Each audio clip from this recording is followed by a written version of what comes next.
Well, I'll just give some of the background and the context for this conversation, and then hopefully a few more folks will make it on. And then, of course, some of you might be listening to this as a recording later, so welcome all. My name is Natalie Sampson, and I co-lead the Community Engagement Core for our Michigan Center on Life Stage Environmental Exposures and Disease, better known as M-LEEaD. And this is work that's supported by the National Institute for Environmental Health Sciences, a P30 grant.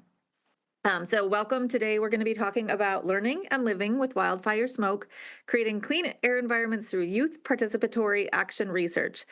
So much of this I'm excited to learn more about. We in Michigan, if you're calling in from Michigan or listening in from Michigan, this is something that we are starting to try to wrap our heads around here. And so excited to learn from folks out in Colorado about the work that they've been doing.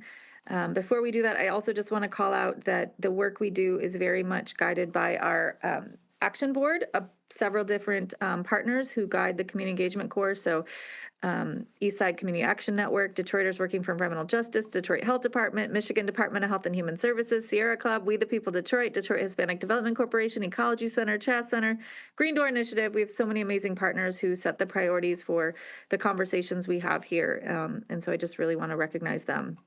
And if folks are interested in the M-LEEaD Center, specifically the Community Engagement Core, we have many other of these webinars, residents and researchers, that you can go online, and we'll share the link, focused on topics ranging from disaster preparedness to healthcare waste, immigrant worker health, climate and housing, you name it. We've probably talked about it. So we'll make sure to share that link. So the plan today is to get to hear from our lovely guests for about a half an hour-ish, but we want to leave some time at the end for questions and answers. So please feel free to use the functions in Zoom to share your questions now, and I will track on those and we'll come back to them at the end. But yes, I'm gonna stop talking and hand it off to our two lovely guests. We are happy to have you here today. We've got Dr. Savannah Devlin from University of Colorado, Denver, and Callum Orr from Grand Junction High School, and I'm going to let them say more about themselves and their work and hand it off. So the floor is yours. Awesome. Thank you so much, Natalie. We're very excited to be here. I'm going to go ahead and share my slides, make sure this works okay. All right. Everyone see that? Yes, great. Okay, perfect. So, I'm Savannah Devlin. Again, thank you for the introduction. I'm an assistant professor at University of Colorado. I have been working on things related to wildfire smoke the past 6-ish years and air quality a lot longer than that. My first project with air quality was during my PhD dissertation, where I was looking at the toxicology of particulate matter, but I had a community partner in this project. I was not a community-based researcher at all, and very much learned through trial and error how to work with community partners. There's a lot of error and a lot of learning, but I had a wonderful time. And one of the things that I learned from that project is that youth are wonderful connectors to their community, to be this connection between scientists and the community that is experiencing some sort of environmental challenge. And I actually had a group of high school students that worked on my dissertation with me, came up to my lab at UC Davis, did all this experimentation, and then we went back to their community, and I started talking to the community members, and they're like, okay, yeah, we know that already. And then I put the high school students up front, and they were like, this is amazing. So many cool things that we have learned. And it just kind of clicked in my head, okay, let's use high school students as these boundary brokers. One, we can improve environmental health literacy, and I can learn so much from them. I learned so much from the high school students in that project about what is actually important in their community. And then it was this wonderful connection to the community that stayed throughout my PhD. I had two high school students attend my dissertation defense. It was awesome to have them there asking questions. And so I've been incredibly intentional about including students and youth in all of my research since then, throughout my postdoc and now my work at University of Colorado. So today, I'm going to talk a little bit about a current project that I have with high schools across the state of Colorado. And I have one of my high school students here with me, Callum Orr. Callum, you want to introduce yourself briefly now, and then we'll jump in here. Hello, my name is Callum Orr. I'm a junior at Grand Junction High School, and this is my third year with the Air Quality group at Grand Junction High School. And this is the second year in the new school that we've been doing the air quality study group at Grand Junction High School. Awesome. Thanks so much, Callum. All Welcome. right. So we are going to jump in. I'm going to talk a little bit, then Callum's going to talk a little bit. And I realize my slides are over on this screen over here. So tell me know if you can't hear me with my face turned. All right. So as Natalie said, my very long title here, Learning and Living with Wildfires, Creating Clean Air Environments. So kind of the project overview, what we were trying to do with this project is to identify and advance the current awareness of air quality in schools across Colorado through the implementation of an air quality curriculum and a youth-led air quality monitoring network. So anyone who has been involved in any sort of air quality project before knows that monitoring is variable depending on where you are. If you're in a city, there's often quite a few air quality monitors, some of them regulatory, some of them low cost. If you're in a rural area, like a lot of my high schools are, there's really not that many. And so understanding what the air quality is in a community is something that not a lot of people know about. And that was one of the intentions of this grant, is improving literacy around air quality in general. So we have a couple objectives. One was to establish school-based community monitoring networks, so have schools as kind of the hub of a community, to improve air quality and environmental health literacy in Colorado high schools, and then implement these air quality intervention plans through the methodology of Youth Participatory Action Research, or YPAR, which I'll talk a little bit more about. So YPAR is basically community-based participatory research, or CBPR, with kids, with youth, not necessarily kids. Callum isn't a kid anymore, right? With youth in general.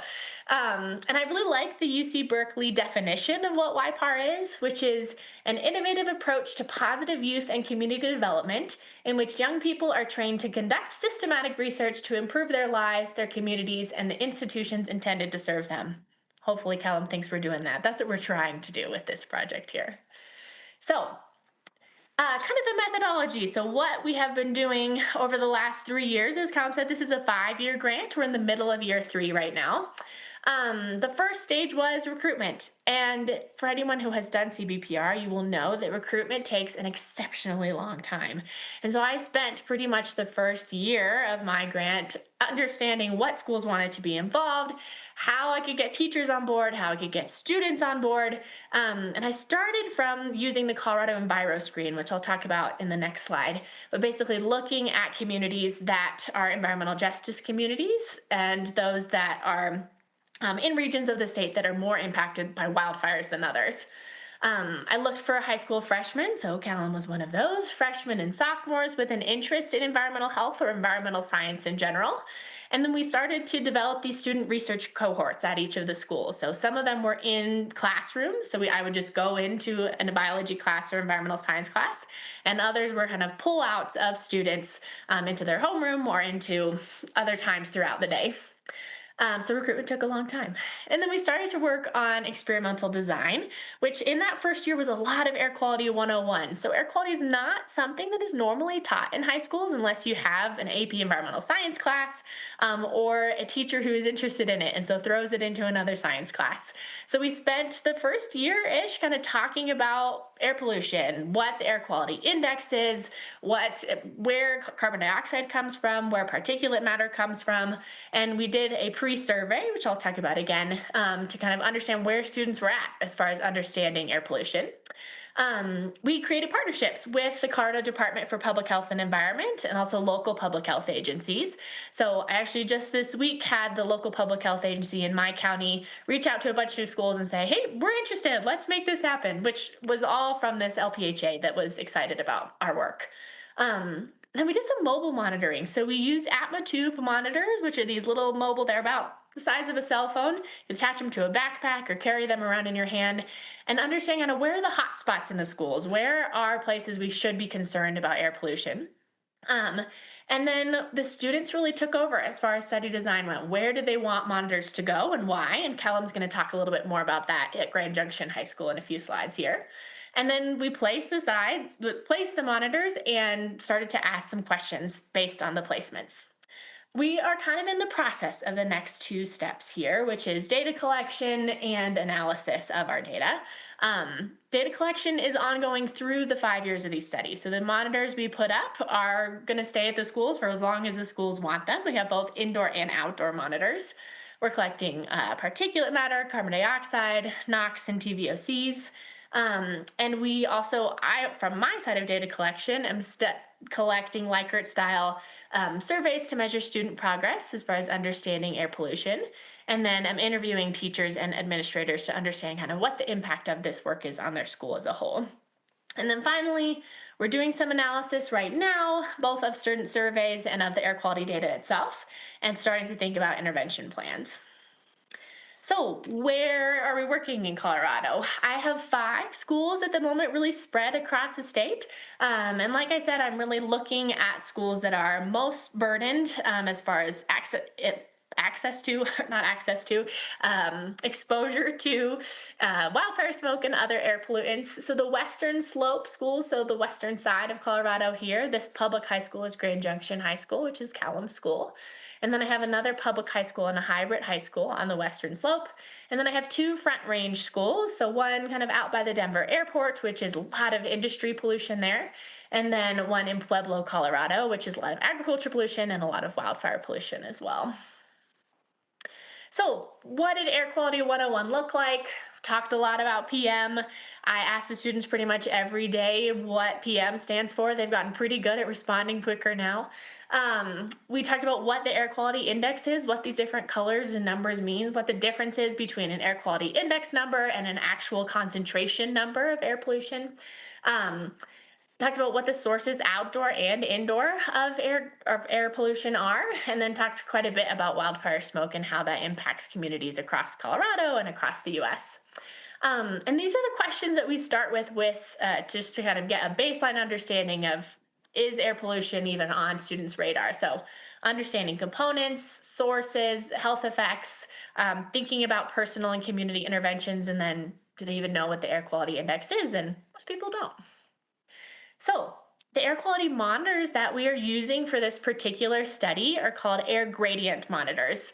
The reason we chose air gradient is it's basically, if you have heard of a purple air monitor, so it's a low cost sensor, and they use the type of PM sensor called a plan tower sensor. So purple air and air gradient is the exact type of PM sensor, which is this little blue box right here, which is a laser counting sensor. So it counts the particles as it goes through, and you get a calculated concentration based on the laser count. One thing that's really cool about air gradient monitors is they come as kits. And so all these pieces are pulled apart, and the students when they arrived, the students were able to put them together and think about what all the different sensor pieces are, why do we have them inside of this, and really have kind of that hands-on experience of understanding what this monitor is doing.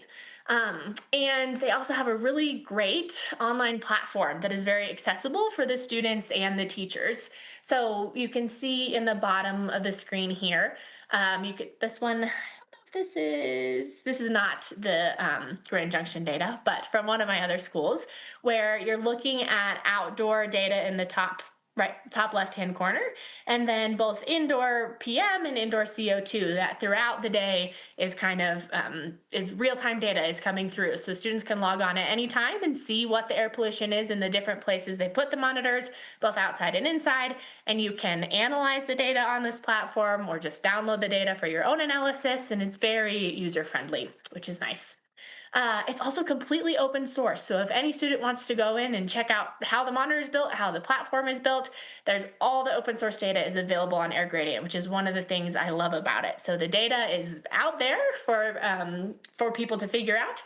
And they also have a map across the country and across the world. The owner of Air Gradient, the CEO, is German, but he lives in Thailand. And so he's super excited about thinking about global air quality.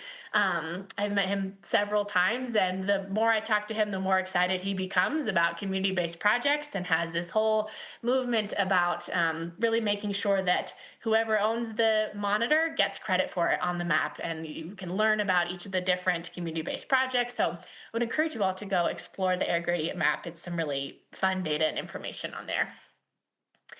All right. So some of the example study questions that our students have come up with, and this is from a mix of the different schools. They want to know what's going on with air quality at different times of day. So is it the beginning or the end of the day that's better? This question is driven a lot by kind of when the different cars and lines of parents are lining up and maybe creating pollution right outside the school. What's the impact of ventilation or the number of people in a room on air quality, which Callum will talk about a little bit. Some of the schools are really old. Some of the schools are brand new, like Callum School, and still have ventilation problems. Are certain rooms cleaner or dirtier than others? And why might that be? What are the inside sources of air pollution? Or what does the outside infiltration look like? Does temperature and weather affect air quality, which is something students have to do a little bit of extra work to figure that one out. These monitors do measure temperature, but if you're going to be looking at a comparison to the weather that day, they have to do a little bit extra work to answer that question. And then this idea of outdoor to indoor infiltration. What does that ratio look like, and how much outside air is actually getting in? So, on the western slope of Colorado, which is where Grand Junction is, we had a record fire season in 2025. Pretty much the whole western slope was on fire at some point during the summer. Between like mid July and mid August, there were some of the biggest fires across the states that were just kind of pummeling the region with smoke and with fire in general. This picture on the right hand side is of the Turner Gulch fire, which was the closest fire to Grand Junction, and you can see the smoke was a lot. um, so just a little bit of data from our monitors from the Turner Gulch fire. So this is a monitor that's right outside the front of Grand Junction High School, so Callum's high school. And you can see that from the start of the Turner Gulch fire to the end when it ended in August, we had three kind of big peaks of pollution that kind of came in waves through Grand Junction. And there were a couple, these are in 6 hour segments, I think. So there were a couple days and more than days where the air quality was unhealthy for everybody. So blew through the town, and it really shouldn't have been that anybody was outside exercising. And we had them, they would last for a couple days where these would come through. And then if we put the indoor monitor on top of that, you can see that it really kind of follows. So obviously it's at a lower level, which is good, right? We want less outdoor air coming inside, especially at a brand new school. But interestingly, you can see that at the beginning of August, these levels start to creep a little bit higher. And anyone guess the reasoning for that? School started in August, right? So the doors started opening more. And so we had people coming in and out, and that outdoor air had more opportunities to get in. And so we had a little bit more infiltration of some of that outdoor pollution from the fire that continued through the middle of August. All right, so I'm going to turn it over to Callum for a couple slides here to describe what we're doing at Grand Junction High School and what they have decided to do with their monitors. To start, we have locations are in the commons, the classrooms, the science classrooms, the gym, the culinary classroom, and the Weston Tiger, which is a teacher work area. We decided to put it in the commons because it is twice the size as our previous old school commons. So we wanted to measure on how students, because it's required to go in through the main entrance and also the bus loop entrance also all go through the commons. Our cafeteria is also right next door to the commons. So you just want to see how the levels of CO2 in the student population traveling through it to all their classes throughout the day affects the CO2. And also the CO2 monitor is located on top of the vending machine as shown in the picture because there is no outlets in the commons where students can't reach them and maybe mess with them. The classrooms are probably about a quarter of the size of the commons. The windows cannot open at all. The doors are required to remain closed during classes due to district policies. Also, all the flooring is carpet in the classrooms, and the science classrooms are tile. So you wanted to see how the PM is lower in the new classrooms, but the CO2 is still high even in the new classrooms. So we just wanted to see how it changed between the old school and new school and this regular classroom. And then the science classrooms are on all 3 stories of the new school, as same with the classrooms. except they're 1.5 sizes of the normal classrooms. They have 2 doors for exits and entrances. And we were trying to see how some of the classrooms have natural gas sources in there, so how that affects during like a chemistry lab, or how the fumes from a dissection from a biology lab could affect the air pollutant, CO2, and TVOCs, and also many other experiments that are done with physics classes and environmental science. The gym, we just wanted to, it is a full-size basketball court in their gym. We just wanted to see how like large events affect the CO2 and particulate matter, especially data's not shown on the presentation, but it was last year where after event the PM was extremely high, and it was the highest that it reached all year round. And there's been several other cases where CO2 has been extremely high, but that's mostly due to after the sports practices is when it's the highest during this time of season after school. The culinary classroom is for commercial grade kitchen setups, kind of like your community college would have. We wanted to see how the new ventilation systems worked on the stoves in the new school, because the older school did not have the best vent systems in our culinary classrooms because the visibility were poor, according to some of the students that took culinary classes from their freshman year. And the West Tiger Den is one of the 2 teacher workspaces that the teachers can work when they're not teaching, because no teacher has their own classroom except for the gym teachers and band and theater teachers. It's about 50 cubicles, and of course it has your fridge, microwaves, and printers, everything that a teacher would need to do for your lunch and prepare for the classes. And we wanted to see how that large space of 50 teachers or less at a time actually affects the air pollutants, which the TVOCs are higher in the Tiger Den than they have been in some of the others. And then also we have one outside of the art classroom because there's very few outlets for the outdoor monitors. And then we also put one on our track scoreboard for the same reason, just to get different distances from our school and different. Next slide. So this data is from last week of the culinary classroom on the first floor and the normal classroom on the second floor. One thing I found interesting is even during the busy times of the period, the venting system in the culinary room works a lot better than the ventilation system in the normal classrooms, even though, because there is really no ventilation systems in the classrooms, they aren't the best. They actually feel hot during the day. It's either a big temperature swing or it's just not always fun to be in the classrooms. It's also looking at how there's a smaller student size in the culinary classrooms, which makes lower CO2, and how even in the normal classrooms, even if they're smaller, the student population makes up the only source of CO2, and it's higher than all the other CO2 and pollutant sources that the culinary room produces.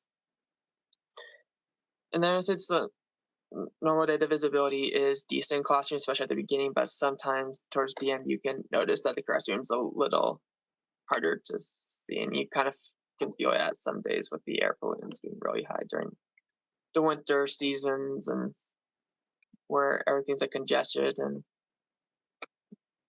yeah.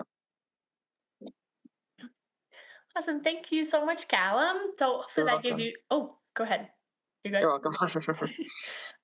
Hopefully that gives you a little bit of a picture of what we're doing at Grand Junction. And as Callum mentioned, they just moved from an old school to a new school 2 years ago. So we got to compare some of the older school building to the new school building, but there's still a lot of issues. So the fact that even when the CO2 gets high in the classroom, there's not an option to open windows or doors. So thinking about kind of what interventions could look like in that type of classroom.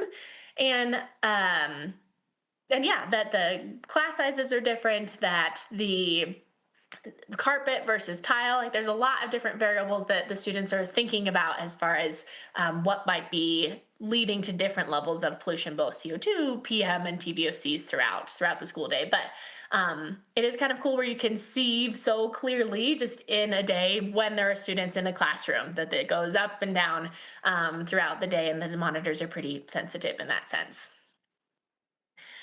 So to look a little bit at student progress as far as the environmental health literacy goes and kind of that air quality 101, you can see this was done at the beginning and the end of our first and second years. And we look on the top graph here, you can see that the majority of students were down kind of on the nope end of the scale, where they did not know what the air quality index was. They couldn't define the different components of air pollution or think about the health effects. And then if we go on the bottom half, there's a shift towards the other side of the Likert scale, right? Where a lot more of the students are starting to say, yeah, I can define the air quality index. I can tell you what the health impacts might be. So we're continuing to do some of these each year and seeing more and more students move towards that. Yeah, we can talk about air quality confidently. Um, so thinking about the different interventions, Callum mentioned kind of what we're starting to think about, but we are in this process with most of the schools right now, where we are deciding what we want to do to improve air quality. Are there certain projects that the students might be interested in? We've broken off into groups in each of the schools. And I have encouraged the students to come up with either an engineering solution, a policy solution, or a communications solution, or a combination of them. So, is there a way that we can actually reduce air pollution in a classroom or outside the school? Is there a policy change we can make? Can we actually have the doors open at certain times of the day, or when there's a certain number, a threshold of students in a room, and the CO2 is getting high enough that students are feeling uncomfortable? A communication solution: how do we teach the rest of the student body about air quality? Can we put up a different colored flag throughout the day that would say this is what air quality is? Can we put a message on the school bulletin board that teaches people these are the health impacts of air pollution, this is what you should look out for, that type of thing? So these are some ideas for different intervention plans that the students have started to come up with. Callum and his partner are doing kind of a mixed communications plan and thinking about sharing information in various ways with their student body across Grand Junction High School. These flag programs, EPA still is actually implementing this. You can reach out to your local EPA station and they will give you the supplies for a flag program to start at a school. We have talked also at Grand Junction about doing an anti-idling campaign, and one idea that was brought up last time we met was maybe doing an art competition to have across the student body for what do we want to be on the signs to really involve more people throughout the school in that particular intervention.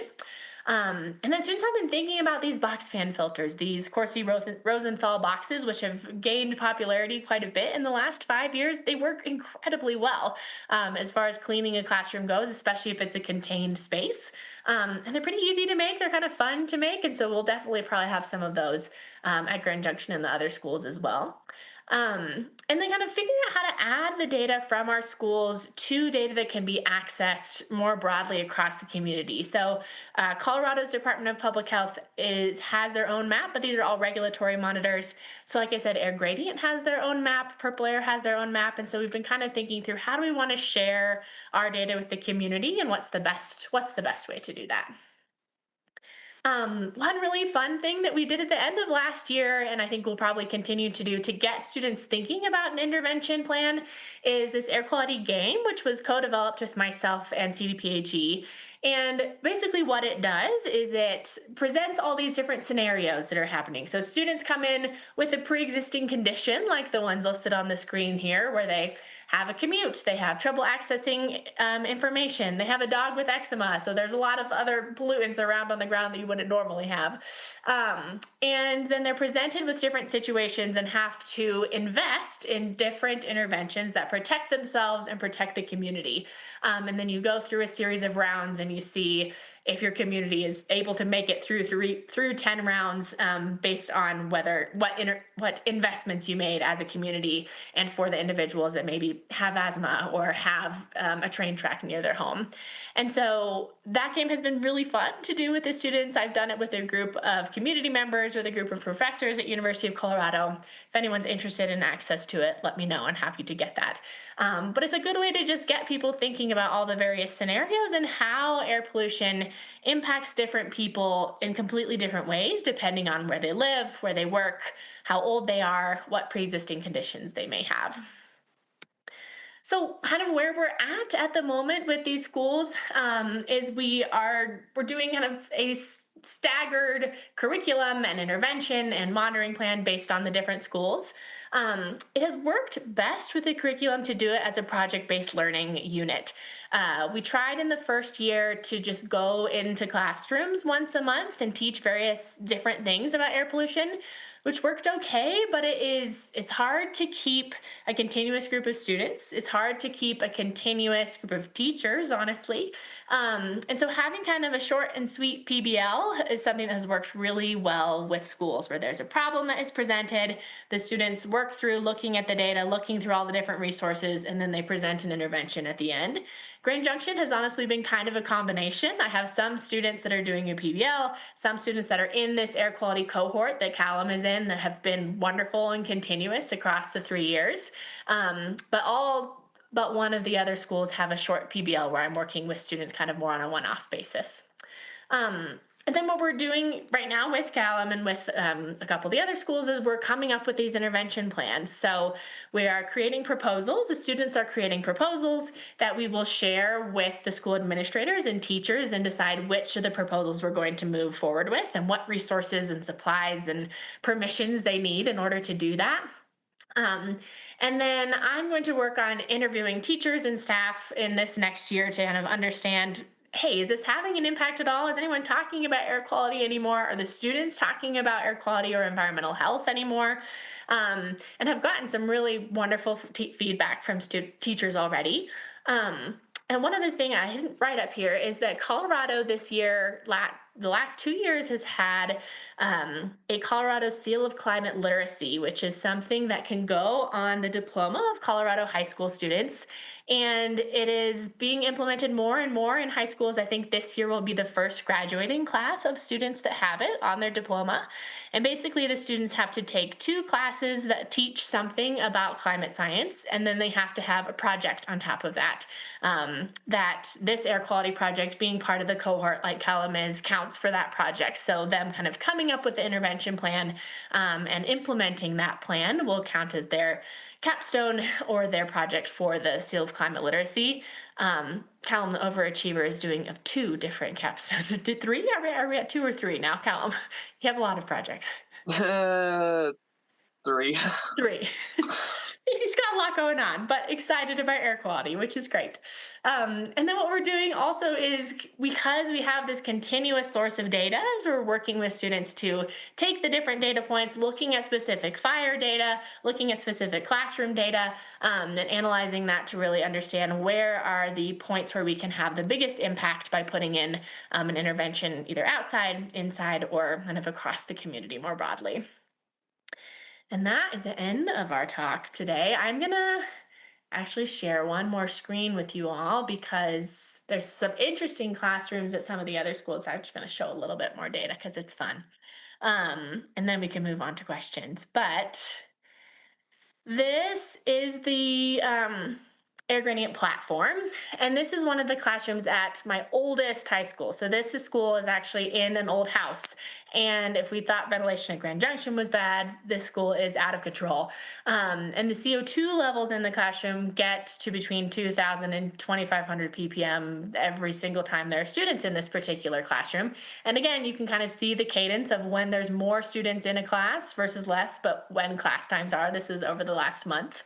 And you see some kind of crazy peaks, and they're trying to figure out what to do. This classroom, the windows can open, so that's good.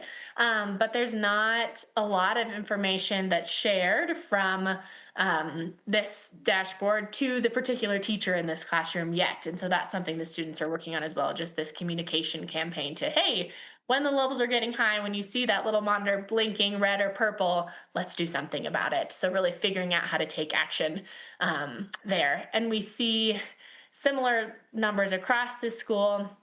But here's kind of some more this is real-time data right now at Peak Academy. So you can see the outdoor levels fluctuating throughout the day, and then PM is generally pretty low in the schools, which is great. There's not a lot of indoor pollution, but CO2 is really kind of variable. And so figuring out how to do some interventions that can fix both of those things is very helpful.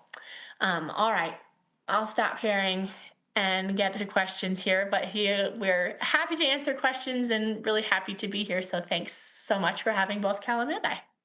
Yeah, absolutely. And thank you for showing us such a exciting project. I mean, I think it has all of the components in public health that we're trying to accomplish, right? Of engaging folks in the science and the policy and designing the intervention. So just, yeah, really excited to learn from you all. Callum, I'm just wondering if you wouldn't mind sharing just your reflections on, being in part of this process, what you think, you're seeing at your school, or why you're excited to be part of this in general, for your state too. So I initially joined. It just sounded interesting when there was just flyers up around the old school. There was a couple morning announcements about it, but it sounded interesting. I really didn't know anything about air quality when I initially joined it. Now, like I said, I have learned a lot from this. It's actually why I'm doing my AP research topic on is air quality, is because of the study that's going on right now. And I would say we are trying right now to make it more communication. That's what my partner and I are doing. We're working with ALT and Student Council at Grand Junction High School. And yeah, I say we've gotten a lot more people over the last 2 years. Initially, we started with a decent amount, but this year in particular, we've had a lot of sophomore and freshmen that joined. So which is good to see. And we have 3 or 4 projects going on with the air quality study group now, which is people still learning, but they have idea for projects that they want to accomplish by their sophomore, junior year of high school at Grand Junction. It's fantastic. Thank you for sharing. There are some technical questions too coming in more about the air monitoring that either of you might be able to answer at this point, since Callum has some expertise as well. But looking at indoor-outdoor ratios, specifically have you considered monitoring outdoor? It looks like you're doing some of that, but I don't know if you can speak to how you're doing it. Yeah, so we do have that simultaneous monitoring happening, and that's part of the calculations that are going to be happening over the next semester, is kind of looking specifically at that ratio, looking specifically at the fire season ratio for what the infiltration was. And it is the same type of monitor, outdoor and indoor. So there's just an outdoor version of air gradient, but they both have plant tower sensors. So looking at the PM level, there's an easy comparison there. So we will and are doing that. The monitoring is happening 24/7, which is exciting that we have all that data.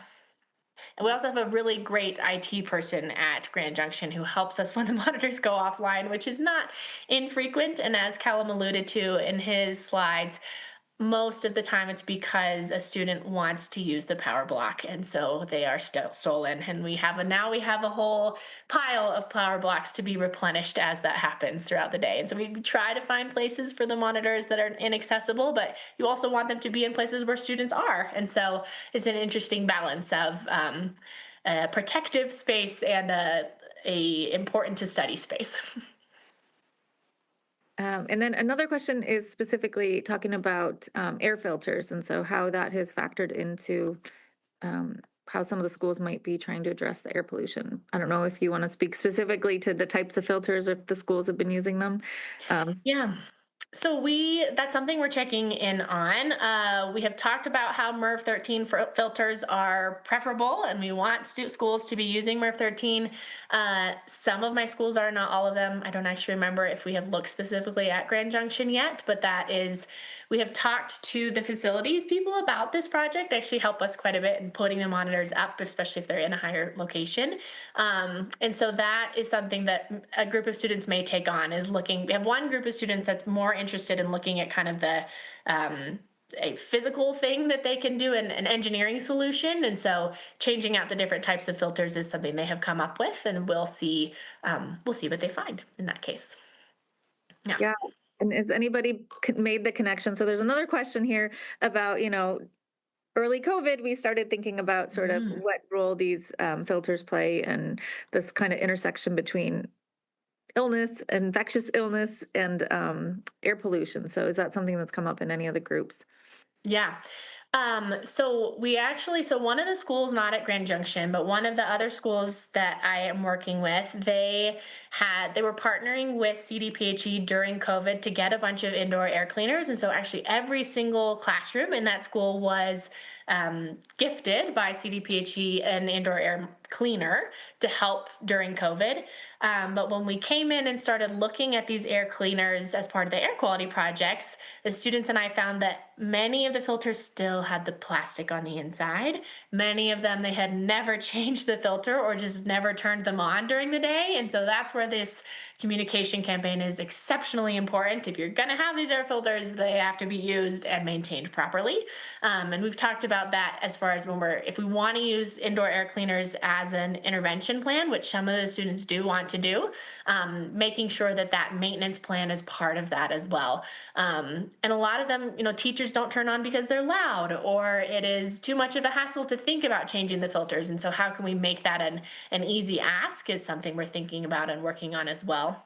And I see in here, there's a question about calibrating the monitors. So the monitors are calibrated by air gradient, and then we do co-locations with with a higher grade monitor to make sure that they are maintaining their accuracy every year is what we try to do for that one.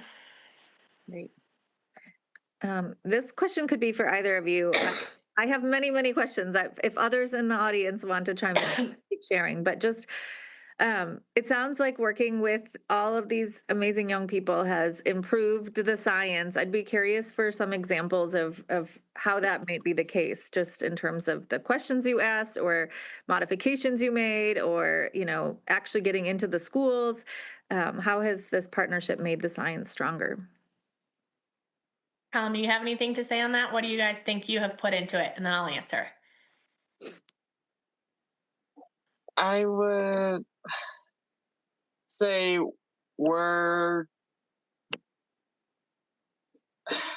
trying to make it more public. For our goal for our group is because all does a video every other week, so we're going to try to do like a weekly or every other weekly report of the air quality. Or if student council has time, we might try to do every other day with morning announcements. While other groups are trying to do the physical box fan or some sort of room that has air cleaners in them, where people that have asthma or other respiratory illnesses can go to, where the outdoor and indoor pollutants are just high. Yeah. I mean, so I think, yes, the students have helped a ton in just making the questions relevant in each of these communities, which is something that, is always the intention of CBPR and works really well with YPAR. Students are great at asking questions. I think we would have asked totally different study questions if I were to come in and set all of the questions. And so having the students kind of come up with their own questions and protocols has been very helpful for me, and has also made it so that it is more impactful for the schools and the students themselves, right? So when I am doing those kind of behavioral assessments, there is yeah, you can tell the students that have been involved in the cohort are way more excited and interested in air quality and thinking about how to make changes versus the students that have not been involved at all. And so that's another big piece of it. Yeah, I have to think a lot more about why I'm asking questions, and if it is for science or for the good of the school and the students. And that's something I challenge myself to do in every project, but it is pushed upon me when I have a bunch of students asking me questions as well. Yeah. And Callum, it sounds like the dissemination is much more creative and reaching more people in different ways Yeah.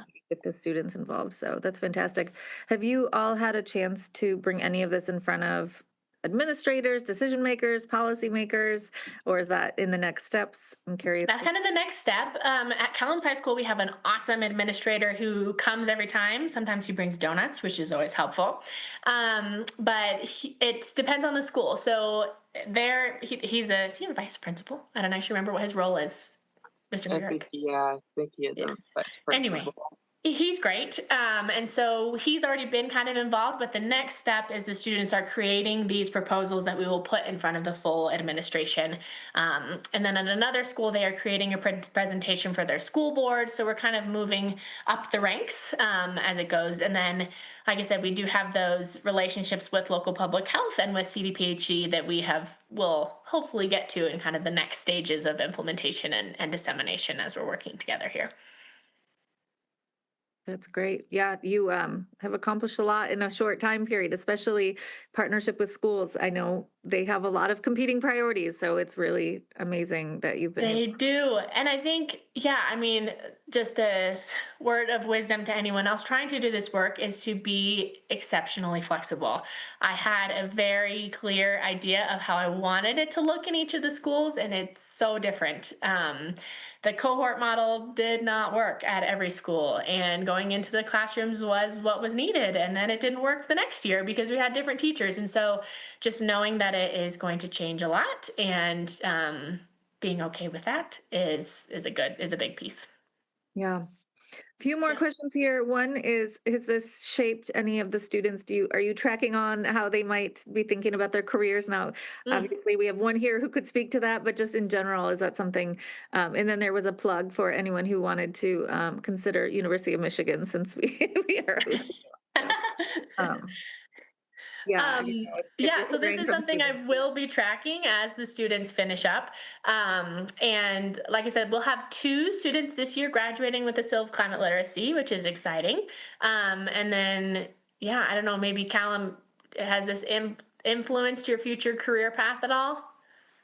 I would say yes, because I'm leaning towards more environmental engineering right now. Cool. Awesome. I imagine, yeah, especially given that folks are learning about, communication and education and policy and the science and the engineering, that there's a lot of pathways. One more question, and then we'll get close to time here, is just about funding. How do we do this work? So obviously you had a NIHS grant for this project, but Yes. other funding sources or examples you've seen people, local, state, federal, doing this work that might be supporting this type of work? Oh, funding is hard. Yeah, so I have an NIHS grant for this, which I applied a couple times to get it. And writing this type of grant is hard, especially when you want students and communities to be asking the questions, because you have to write it as like, I think this is what they're going to do, or here's hypothetically what they're going to do. So that was challenging. A lot of the kind of supplemental work that has gone into this project has been pilot projects. So through my university, through Ag Center, so looking at kind of funding mechanisms that focus on rural health has been very helpful as far as funding little pieces of this. But I mean, other kind of bigger organization foundation grants, there was an American Lung Association call that went out recently that I think would have fit quite well for this work if it hadn't already been funded. But it's challenging. The nice thing is there is definitely more of a push for community-based work. It's just figuring out how to write it in a way that is still exciting for funders, and making sure that it is not just to check the box of community engagement, but that's kind of the whole of the project is what I think is a challenge sometimes. But it's possible. This project is proof that it's possible even through NIH to get funded for this type of work. And I was refunded this year through NIH even. So I wrote a slightly different grant than it was before, but it was re-upped in July. So that's exciting. Congratulations. Yes, yes.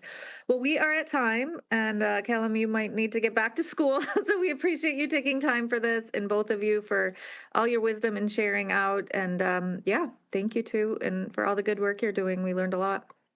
Thanks so much for having us. Thank you.